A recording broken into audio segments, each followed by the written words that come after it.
我奶今天让我爷让早市买几个老式的小面包，但现在哈尔滨下大雪呢，我爷就说这天人家不能出摊。我奶说子非鱼安知鱼之乐呀，你不去看看你怎么知道呢？完了，老头就找了1个多小时，顶着一身鹅毛回来了，说那鱼真没来。我奶说你看没看见，就你给我降2分钟，人都收摊了，你明天你心里有点数，你早点起来去吧。今天又给我奶炖个大肘子，前2天不包的肘子包子吗？但我奶说今天想让肘子纯粹一点，还做了3色爆豆，95的油都要涨到9块了。要不是为了捞我爷，我真舍不得使这么多油。还给我奶做了一个蜜汁口类排，这排骨给我奶吃高兴了。我奶说你这个菜啊，属于是麻雀吃了牛屁股啊，确实牛批。我奶最近血糖比较稳定，这烤牛奶、奶酪棒、芝士条，隔2天就来一顿。还做了把子肉，我是第一次做这个菜，我决定以后有它就不吃扒肉了，真的特别香。完我跟我奶说，这玩意儿好像跟刘关张拜把子有点关系。我奶叹了口气，自己在那捣鼓，哎呀，生不逢时啊。来吧，香香的3豆、广汤、汤肘、烤奶、蜜排、虾花、牛竹啊、老包、把肉。我奶现在热衷于跟老同事分享每天的菜谱，只要我来，每天晚上8点半电视剧都不看了，非得给那个老同事打电话讲讲他今天都吃了啥。这老同事也挺有意思，总喊他来吃饭，那可能不太好意思，一直也没来，天天就在家跟老伴煮饺子，完了没事听我奶给他讲肘子。他原话在哈尔滨你是属于最有福的，在全国你也数着着。那你看人全国能有，主要是全国没有几个80多岁像你嘴这么壮的。对呀，对呀。我奶呀87了，从来没吃过蛋堡。完了，她还洗命，她觉得外面这种小摊的肉不好。我干脆买个机器，我说咱回家自己做。但我也没做过这玩意儿啊。我努力的回想了一下我的夜市上吃的这些师傅。错了不少。后来终于让我想起来了，我有个前女友在夜市吃腰子从来不加糖。你说这个那气不气人？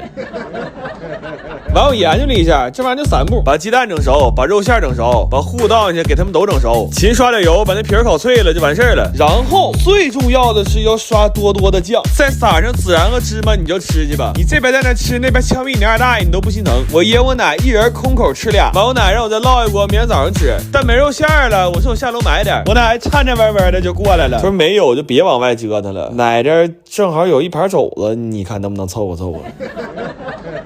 这肘子放的确实比肉馅香，一共就烤仨，出锅就让我奶锁保险柜了。完我把他家剩的米饭做成烤饭团了。我弟说这个热量爆炸呀，这得预就香。完我弟跑了没有200米就瘫沙发上了，热量还没爆炸呢，心率先爆炸了。然后我算了一下，我这个蛋堡的成本大概是1.5块。要是夏天能出夜市的话，我打算咬咬牙狠心卖3块。完临走之前给我爷我奶明天饭也安排出来了，早上喝粥吃土豆丝煎蛋，中午喝粥吃红豆饼和韭菜盒子，晚上喝粥吃他那肘子蛋堡和玉米烙。我奶说你不行，你买俩花卷上来吧，你爷不能一天光喝粥啊，那也吃不饱啊。哎呦我操！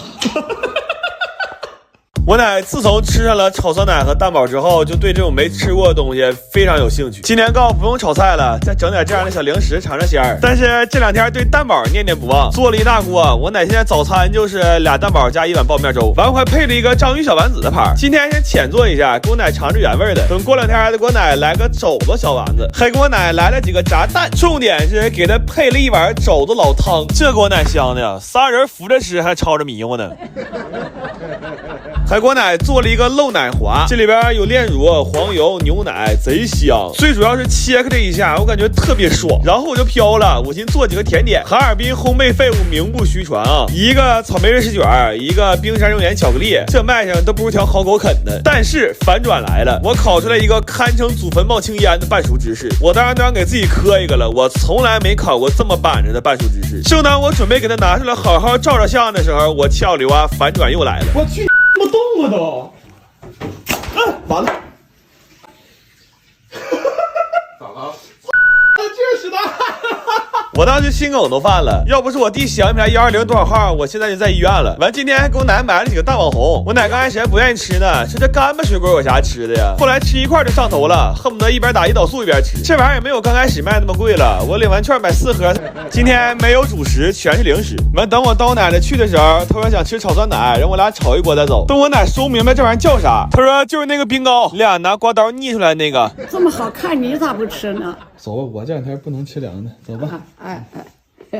今天在家人均48，居然实现了蟹黄面自由。这玩意儿上饭店吃都挺贵，所以我昨天在家琢磨怎么能把成本降下来。我买了300只1元蟹，它就1块钱硬币这么大，但是黄都很满。刚好我有2个脑子不太灵光的朋友，正适合干这事儿。我们今天要在家把这300只螃蟹扒了，看看到底能出多少黄。但这螃蟹小也是真小，蒸的时候放着葱姜，它纯是为了走个流程。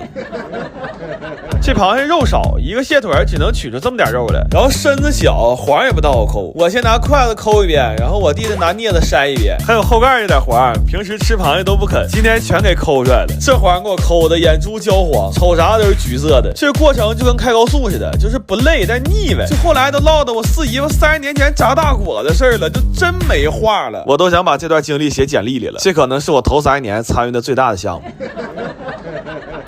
扒了5个半小时的时候，大概完成了3/4，但这会儿眼没头脑，这是藏心眼，这都带着浅吃呢，生怕等会儿蟹黄面吃少了亏了。后来300只螃蟹扒完了，黄肉壳都在这儿了。我上了上秤，蟹黄大概是750克，蟹肉是300多克，一共就2斤多呗。等我炒蟹黄的时候，我压力老大了，就这味儿要差了一点，我仨今天指定是崩溃了。但是当我把蟹黄浇到面上的时候，我就觉得太爽。这么折腾完之后，我就觉得这面条格外的香，主要这黄也是真多呀。我头一次在吃面条不咸的情况下卤剩这么多。完我算了算账，买螃蟹花了296，蟹黄给我奶送了一半，相当于人均50块钱呗。反正说句心里话啊，但凡兜宽着点的，我估计都干不出这事儿来。我自从买了这个蛋堡机，我就一直琢磨怎么才能让这个3元蛋堡更实惠。今天找到答案了，这9个蛋堡我塞了2斤肉馅，从这一刻开始它就不能叫蛋堡了，它只能叫肉堡，因为此时此刻鸡蛋这种小角色已经不配再占有50%的名字了。完喊我们同学来吃，他还带2只龙虾来，我一看这家伙行啊，我把龙虾肉取出来包蛋堡里了。我敲里哥，我从来没吃过这么好吃的蛋堡，可鲜亮了。完剩下的肉让我剁不剁我煮粥了，其实还是龙虾蛋堡更好吃。我前2天不是刚扒了300只螃蟹吗？我现在一听取肉这俩字儿，血压升的比喷泉还快。然后家里还有点前女友自己做的烤肉蘸料，一直也没舍得扔。昨天让他对象帮我买了点齐齐哈尔烤肉寄过来了，这份燕翅里还带了一块猪肥肉，这就很齐齐哈尔了啊！我跟他对象也算是忘年交了，我这几次找他帮我买肉，我算撇出来了，这人能处，回回都不管我要运费，完还非得送我几片大腰子。今天又整3袋，怒送15片，这是真想让我该这是。完我们同学拿另一只龙虾让我用空气炸锅炸。来吧，吃香香了。本来想简简单单吃个3块钱蛋堡，结果整出一桌肉和一桌人来。这期还是烤肉，我们原来都一天往返600多公里开车去吃啊！我是万万没想到，托前女友的福，居然在家就能吃上了。我得抽空琢磨琢磨，那些老钱的现任现在都忙活啥呢？看看还有没有像这样能帮忙的新老结合的。1、2、3，1点0。